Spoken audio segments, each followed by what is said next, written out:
Naka dark mode na mga tricksters. Tapos nasa baba na din yung mga tools natin, diba? Nakikita nyo. So napakaganda, ang ganda. Ang ganda tignan nito mga tricksters. You're a superhero.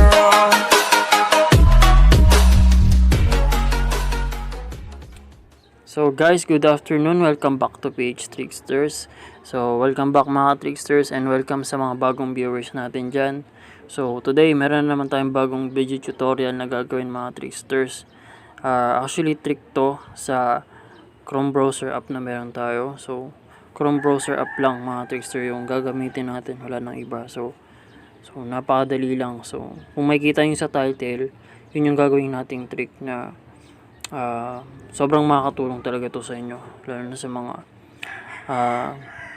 makakatulong to sa mga user ng smartphone na gustong ma-access ng mas maigi yung Chrome browser app nila.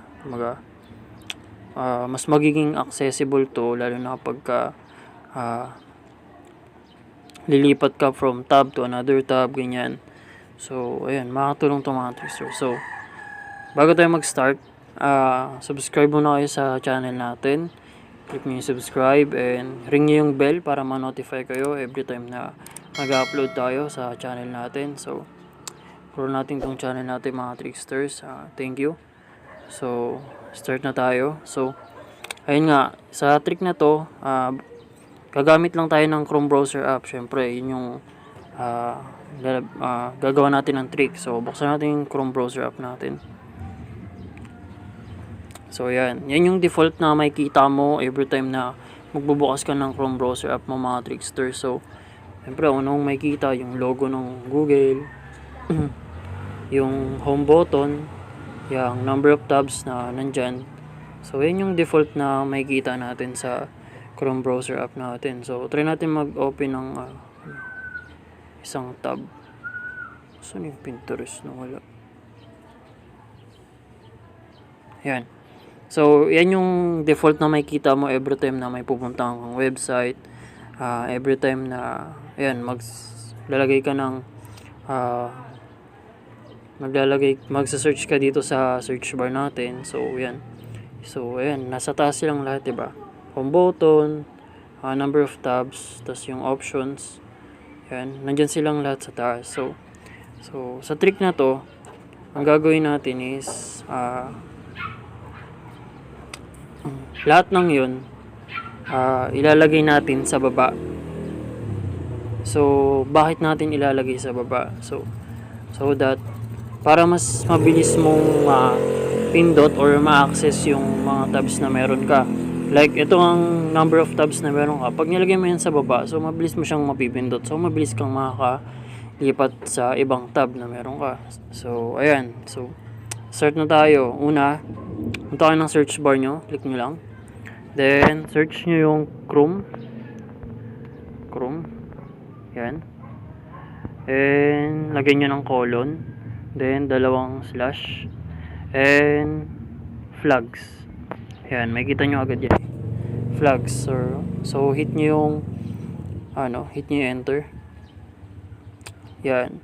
So, ito yung makikita nyo sa Chrome colon, dalawang slash, then flags. Ito yung flags ng Google, ng Chrome browser app natin. So experiments, kung nakikita nyo, experiments to, mga features na to. So may warning dyan, so huwag kayong mag-alala kung bakit may warning dyan, kasi lahat kasi ng nasa flags, experimental features lang yun ng Chrome browser app, pero sobrang effective yan mga Tricksters.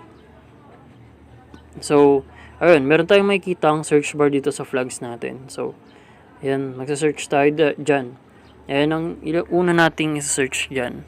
Para malipat natin si number of tabs tsaka si home button. So, ayan. Search natin dyan ay si Chrome and do it. Yan, ito makikita nyo, mag-highlight ng yellow yan pag nakita nyo, pag na-search nyo na. Yan, mag-highlight ng Yellow yan. So, ito na yun. Ito yung Chrome Duet na search natin. And, ayan. Meron ditong option na default. So, naka-default siya kasi nga nandun siya sa taas. Nandito pa sa taas yung number of tabs natin, pati yung home button. So, naka-default pa. So, para malagay natin yan sa baba, siyempre, click natin and choose enable. Yan lang. So, may lalabas na relaunch dito sa baba. Yan. So, click nyo lang yung relaunch na yan. Yan. So, nag-home na. So, hindi pa actually na nag-effect yung pag-enable natin dun sa Chrome Duet.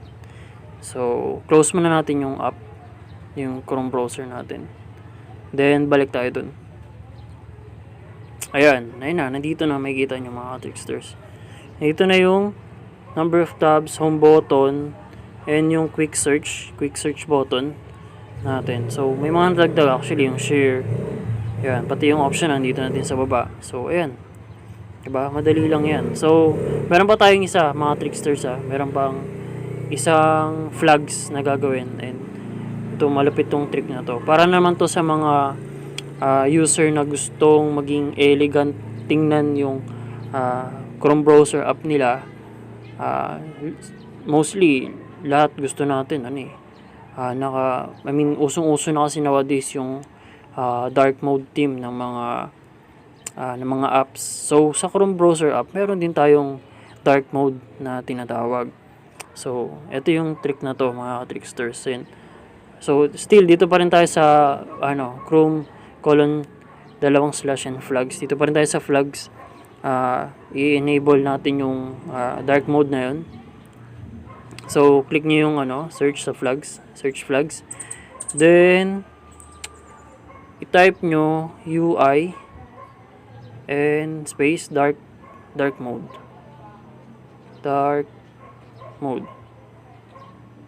Walang space. Yun, makikita nyo, nag-highlight ng yellow, di ba? So, ito yun mga Tricksters. Android Chrome UI dark mode. So, yan yung dark mode nung Chrome browser app natin. So, naka-default pa siya mga Tricksters. So, hindi pa siya actually naka-dark mode. So, click natin yan para ma-enable natin. Click natin default. So, marami tayong choices Huwag kayong malilito. May enable default to light theme, tas disable. So, ang pipiliin lang natin dyan is itong enable lang, syempre. Yung enable default to light kasi, to light theme, yun yung pinaka, default theme niya na, light. Wala namang pagkakaiba yun dito sa default, tsaka, yun, yung dalawang yung walang pagkakaiba yun. So, click mo yung enable. So, ayun na, may lumabas na naman na relaunch yung app. So, still click mo lang yan. Click. Ayan, nag-relaunch yung app. Pero still, hindi pa nag-effect yung dark mode na in-enable natin. So, ayan. As you can see, yan, naka-enable na. Pati yung isa kanina. So, okay na. So, ang gagawin lang ulit natin is relaunch natin by itself yung app. Close muna. Then, punta ulit sa Chrome. Boom. Ayan na, mga Tricksters. Naka-dark mode na. Kung nakikita nyo. So, click natin yung home. Yung ko lang na, appreciate. Maganda tignan, itong logo. Simple lang. So, ayan mga Tricksters. Diba? Pero still, pag pinindot natin yung quick search, ito. Click natin. Yung search bar natin nasa taas pa din. So, hindi tayo mahirapan tignan. So, ayun, ang ganda tignan mga Tricksters. Still yung logo mo, logo ng Google mo, nandyan. Ito, maganda tignan itong Google logo. So, ayan mga Tricksters, ang ganda tignan pag naka-dark mode yung Chrome browser app natin. And mas ma-access mo nang mabilis kasi nandito na sa baba yung mga toolbar, mga navigation bar na meron dyan sa Chrome browser app natin. So, ayan, yan yung trick natin for today mga Tricksters. So, napakadali lang nung tutorial kung papanoodin nyo ng maigi tong video natin. So, ayan. So, Maganda siya tignan mga tricksters. So, try nating mag-search ng website mga tricksters. So, click lang natin tong quick search. Then, Pinterest. Ayan. So, andun pa rin yung search bar sa taas. So, hindi nagbabago. So, yan. So, ganito yung tsura ng dark theme ng natin. Na Chrome browser. So, ang ganda niya tignan mga tricksters. So, ayan. So, ang ganda tignan mga tricksters, So, ayan yung so, ayan. Mas mabilis ka din maka-access kasi nandito sa baba yung navigation toolbar mo. So, ayan. Mo lang yung multi-tab, then close mo. So, ayun na mga tricksters. So, that's it for the tutorial today mga tricksters. Sana na-enjoy nyo and hope makatulong yan sa inyo sa mga gumagamit ng browser app dyan. So, ayan. So, leave a like, comment, and subscribe mga tricksters. Share nyo yung vid para mas marami tayong maging ka-tricksters dito. Ayan. So, ayan. That's for the tutorial today mga tricksters. Thank you. Thank you.